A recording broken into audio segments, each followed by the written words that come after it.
welcome to episode 2, I guess, of my little vlog.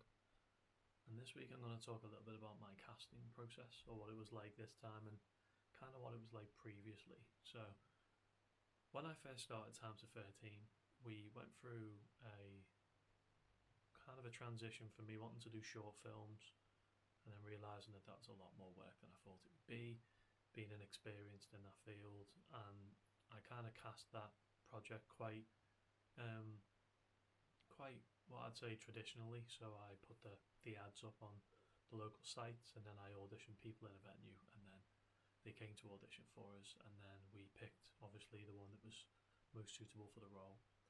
Um, the next projects that I worked on 5 projects in a row that were all theatre based, and for those we had more of like a company feel. So I was working with people that I already knew, so I already kind of had an idea of what their scope and ability and kind of what they were best at. So when I was casting for A Leap of Faith, which was my first theatre play that I had written and put on with Times of 13, um, I kind of was working with a bunch of people, and I was across that period of time, I was writing my plays specifically for the people that I had at my disposal. So that was a blessing and a curse, because you're limited to what you can do based on, like, not necessarily ability, but the way people look and their age and things like that. So you kind of start writing plays that are more suitable for the people that you're working with, as opposed to letting your imagination um, run wild a little bit. So with this project being my first one back after COVID, and with none of my old colleagues from Towns of 13 being around anymore, I basically had to start from scratch. So I had a good chat with Robbie and with like other people that I'm, quite good friends with, and I kind of started looking at Times of 13 a little bit differently. So I've always wanted it to be a community based company that works with people from within the Northwest and creates opportunities to be inside of some really interesting projects. Hopefully, that's what they think when they work with me anyway, and create some unique work. And I basically started to kind of consider the company as being more specifically me.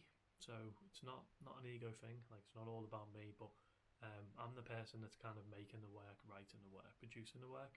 So I kind of had to start looking at the company as if Times of 13 is just me, Craig Ash McKenna, and then I collaborate with other artists and actors to bring my work to fruition. So that's kind of where I'm at now, as opposed to before, when I was kind of working with a collective of people and considering them integral to the not only the work itself but the process. So I ended up doing a lot of work with people the first time round, where I felt like without those people involved, the work would feel different.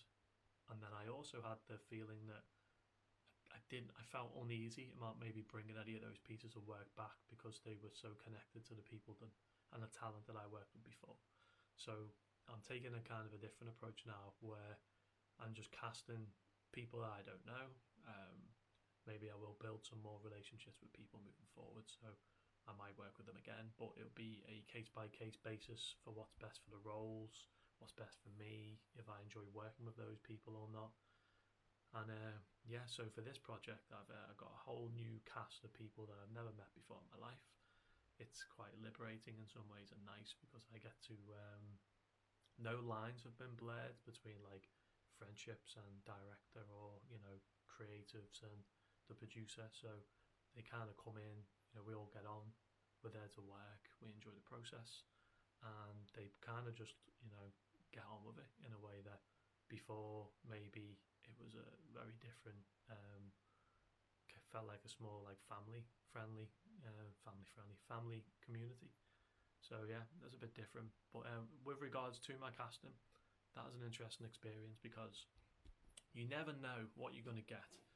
You might get a couple of self tapes, which they might have had 100 takes on before they got their good one. And then I'm a very strong believer that I'd like to see the people in the space. I like to look them in the eye. I like to tell them a bit about the project because, you know, I've been and I am an actor who has had to apply for countless different projects, and I know a lot of people just copy and paste their application and then just change the name of the project at the top.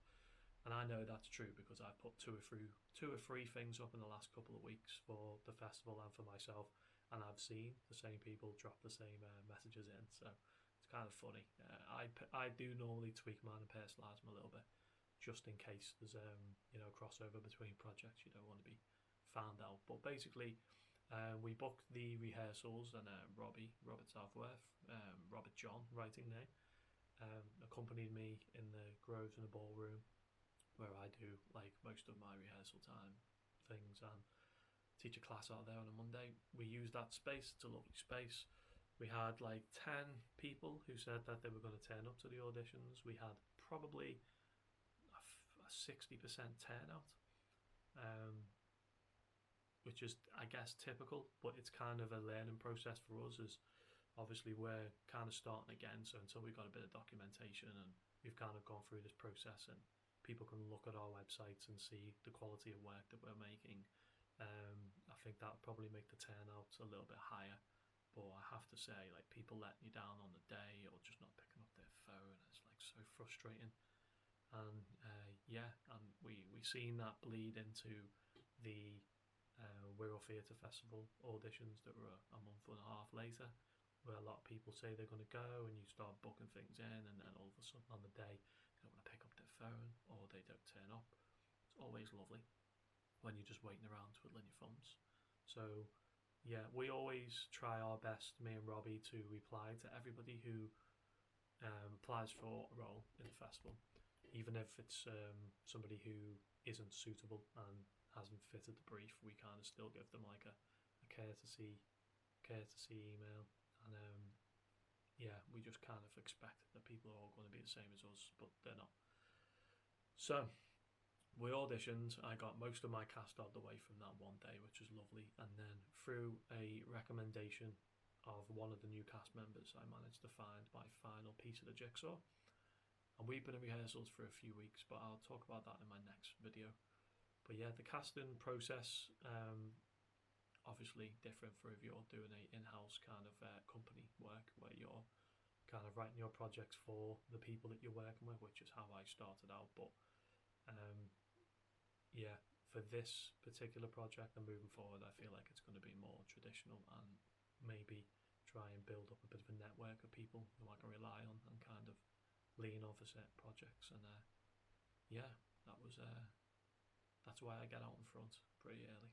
So it's a lesson that I learned in the past, and it's definitely helping me move forward, not make mistakes of the past. So yeah, that episode 2, just a little something for me to look back on and get on my process. And I'll see you guys again for episode 3, which will probably be about rehearsals.